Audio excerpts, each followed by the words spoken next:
नमस्कार दोस्तों। तो हम अपने कमिटमेंट के अनुसार आपके लिए वीडियो लेकर के आ गए हैं और वीडियो होगा ऑब्जेक्टिव क्वेश्चंस का। और वैसे विद्यार्थियों के लिए वीडियो होगा जो मैट्रिक परीक्षा देने जा रहे हैं, मीन्स इस बार मैट्रिक परीक्षा देने वाले हैं। प्रत्येक वीडियो में 5 क्वेश्चन होगा और चैप्टर वाइज सिलसिलेवार आपको वीडियो मिलने वाला है। एक चैप्टर में हो सकता है जो 50 क्वेश्चन हम दें तो 50 क्वेश्चन में आपको 10 वीडियो देंगे, छोटा छोटा वीडियो देंगे। आप आराम से देखें, हंसते खेलते देखेंगे और इन्जॉय करते हुए आप पढ़ लेंगे और इन्जॉय करते हुए अपने कंसेप्ट को बिल्डअप करेंगे। देखिएगा ना, बहुत ही मज़ा आएगा। इन्जॉय करते रहिए, पढ़ते रहिए, हंसते रहिए, खिलखिलाते रहिए, पढ़ते रहिए, कंसेप्ट को बिल्डअप करते रहिए। आइए देखिए, पहला चैप्टर आप जानते हैं कि रियल नंबर है। रियल नंबर मतलब वास्तविक संख्या है। वास्तविक संख्या से हम क्वेश्चन लेकर के आए हैं और 5 छोटा छोटा ऑब्जेक्टिव क्वेश्चन जो आपके परीक्षा में पूछे जाते हैं वैसे क्वेश्चन लेकर के आए हैं। पहला क्वेश्चन आप देखिए, पहला क्वेश्चन है, निम्नलिखित में कौन सी सबसे छोटी संयुक्त संख्या है।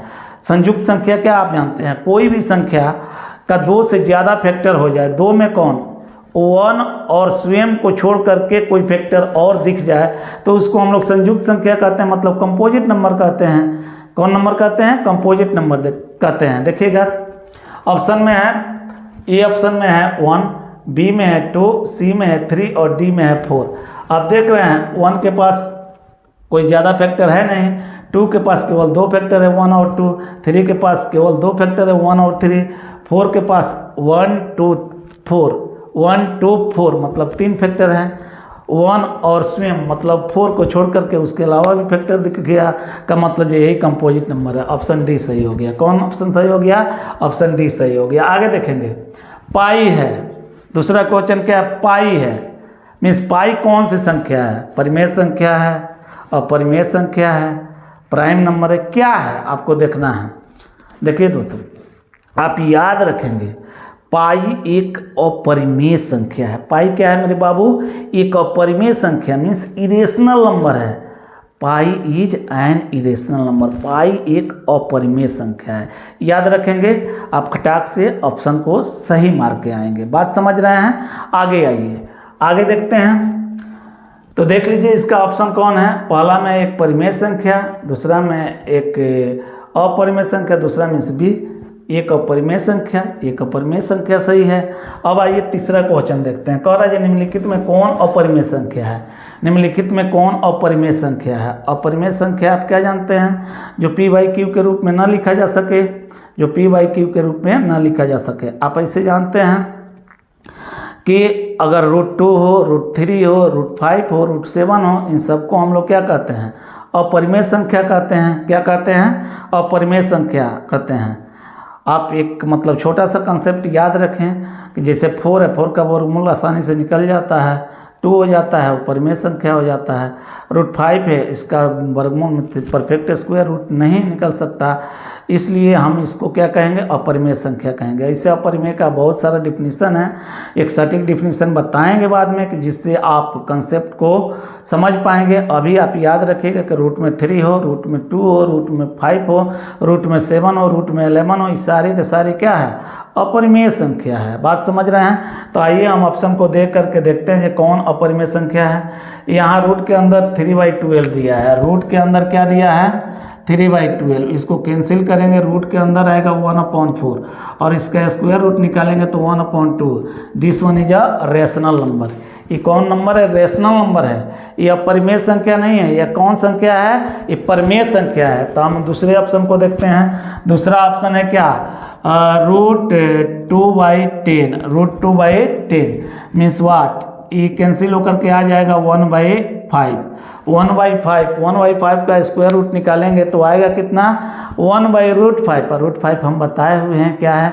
इरेशनल नंबर है। इरेशनल नंबर है। कौन नंबर है? इरेशनल, अपरिमेय संख्या है। इसका मतलब है कि बी ऑप्शन करेक्ट निकल गया। बी ऑप्शन क्या आपको दिख रहा है? अपरिमेय संख्या दिख रहा है। यही ऑप्शन सही होगा। यहाँ देखिए, रूट के अंदर 7/7 है, ये कट करके आएगा √1। √1 कट करके आ जाएगा कितना? 1। यहाँ देखिए √2 × √2 मिल करके हो जाता है 2। √2 × √2 कितना हो जाता है? मिल करके हो जाता है, इंटू करते हैं तो 2 हो जाता है। 2 रेशनल नंबर है। हमसे पूछा गया था कि कौन इरेशनल नंबर है, तो आपको कौन सा ऑप्शन दिखा? बी ऑप्शन दिखा। बी ऑप्शन क्या है? करेक्ट ऑप्शन है, इरेशनल नंबर है, तो आप बी ऑप्शन को करेक्ट करेंगे, टिक करेंगे। मेरे बाबू आगे देखिए, फोर्थ नंबर क्वेश्चन है, दो संख्याओं का लसा तथा मसा बराबर है, संख्याएं हैं। का मतलब क्या आप समझे कि अगर दो संख्याओं का लसा और मसा दोनों आपस में बराबर है तो वे संख्याएं क्या है।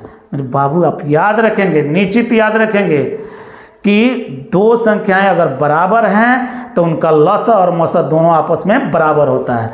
दो संख्याएं आपस में बराबर है तो क्या होता है, उसका लसा और मसा आपस में बराबर होता है। तो ऑप्शन में देखिएगा कि जहां दो संख्या बराबर दिया गया है उसको आप टिक आउट कर दीजिएगा। तो देखिएगा ऑप्शन क्या है, पहला अभाज्य है, पहला मीन्स ए अभाज्य है, बी बराबर, सी अभाज्य और डी इनमें से कोई नहीं। बराबर वाला ऑप्शन करेक्ट है, बराबर वाला को टिक आउट करेंगे। आप देखेंगे उसके बाद फिफ्थ नंबर क्वेश्चन कह रहा है 0.29 और 29 पे बार दिया गया है। 29 पे क्या दिया गया है, बार दिया गया है और इसको रेशनलाइज करके आपको आंसर बता देना है। मतलब इस रेशनल नंबर में किस ढंग का फॉर्म होगा इसका, ठीक है, यही देखना है। तो आप देखेंगे मेरे बाबू, बहुत सिंपल चीज़ है, आप सिंपल चीज़ को समझने का प्रयास करेंगे। देखिए यहाँ अगर 0.3 और 3 पे बार है, 3 एक अंक है, यहाँ क्या है, एक अंक है, एक अंक पे बार होगा तो आप आराम से बार को हटाएंगे, ठीक है, क्या करेंगे, बार को हटाएंगे, ठीक, बशर्ते कि पॉइंट के जस्ट बाद होना चाहिए। बार को हटाएंगे और 3/9 लिखेंगे। मतलब एक अंक होगा तो एक 9 नीचे लिख देंगे, एक अंक होगा तो एक अंक में 9 नीचे लिख देंगे। क्या लिखेंगे, 9। अब देखिएगा अगर मान लीजिए कि इससे आपको दे दिया यहाँ, तो यहाँ तो अब पॉइंट के बाद 2 अंक दिख रहा है, 2 डिजिट दिख रहा है और ये दोनों पे बार है, तो आप इसके लिए क्या लिखेंगे, 29 आराम से लिख लेंगे, बार हटा देंगे और दो संख्या में 2 9 लिख देंगे। बात समझ रहे हैं, यानी 9 लिखेंगे, 2 बार 9 को लिख देंगे। एक अंक पे बार है तो एक 9 नीचे, 2 अंक पे बार है तो 2 9 नीचे, 3 अंक पे बार है तो 3 9 नीचे। अब आप देख लीजिए जो ऑप्शन सही है मार दीजिए फटाक से। यहाँ देखिए फर्स्ट ऑप्शन में आपको मिल गया, इसका मतलब ये फर्स्ट ऑप्शन सही है। बात समझ में आ गया होगा। तो ऐसे ही मज़ेदार वीडियो आपको लिए जाते रहेंगे और आप निश्चित ही देख करके अपना कंसेप्ट बिल्डअप करेंगे और हम प्रयास करेंगे कि आपको परीक्षा में बहुत ज़्यादा से ज़्यादा मार्क्स मिले और बहुत ज़्यादा से ज़्यादा नंबर आप प्राप्त करें, आप जिला में टॉप करें, अपने राज्य में टॉप करें। इसी आशा उम्मीद के साथ, इसी शुभकामनाओं के साथ हम फिर आपसे मिलना चाहेंगे अगले वीडियो में। That's all, thank you.